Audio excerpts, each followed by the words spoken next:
गांव में रमेश नाम का एक आदमी रहता था जो थोड़ा बेवकूफ माना जाता था। उसकी पत्नी सुमन बड़ी समझदार और मेहनती थी। एक दिन रमेश ने सोचा कि वह कुछ नया करेगा जिससे वह गांव में मशहूर हो सके। फिर रमेश ने अपनी सारी बचत निकालकर गांव के बाजार गया और वहां से एक सुंदर काली भैंस खरीद कर लाया।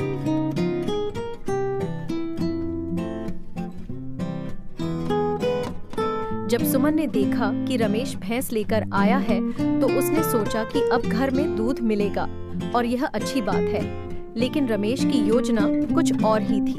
रमेश ने भैंस को आंगन में बांध दिया और हर रोज उसके लिए अच्छे अच्छे खाने का इंतजाम करने लगा। वह भैंस से बातें करता, उसके साथ समय बिताता और यहाँ तक कि उसे अपने साथ सोने के लिए भी बुलाने लगा। सुमन ने यह सब देखकर रमेश से ये क्या कर रहे हो रमेश? भैंस के साथ इतना प्यार क्यों दिखा रहे हो? रमेश ने मासूमियत से जवाब दिया, सुमन, ये भैंस बहुत समझदार है और मेरी हर बात समझती है।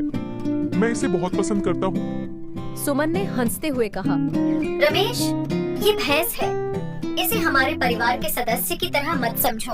रमेश ने जिद्दी होकर कहा, नहीं सुमन, ये भैंस मेरे लिए खास है और मैं इसे कभी नहीं छोड़ूंगा। समय बीतता गया और रमेश की भैंस के प्रति दीवानगी बढ़ती गई। एक दिन गांव में एक बड़ा मेला लगा जहां हर कोई अपने पशु लेकर आया।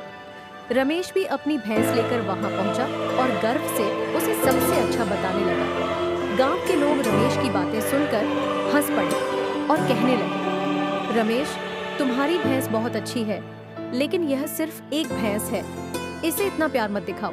रमेश ने समझाया, आप लोग नहीं समझेंगे, ये भैंस मेरे लिए सबसे खास है।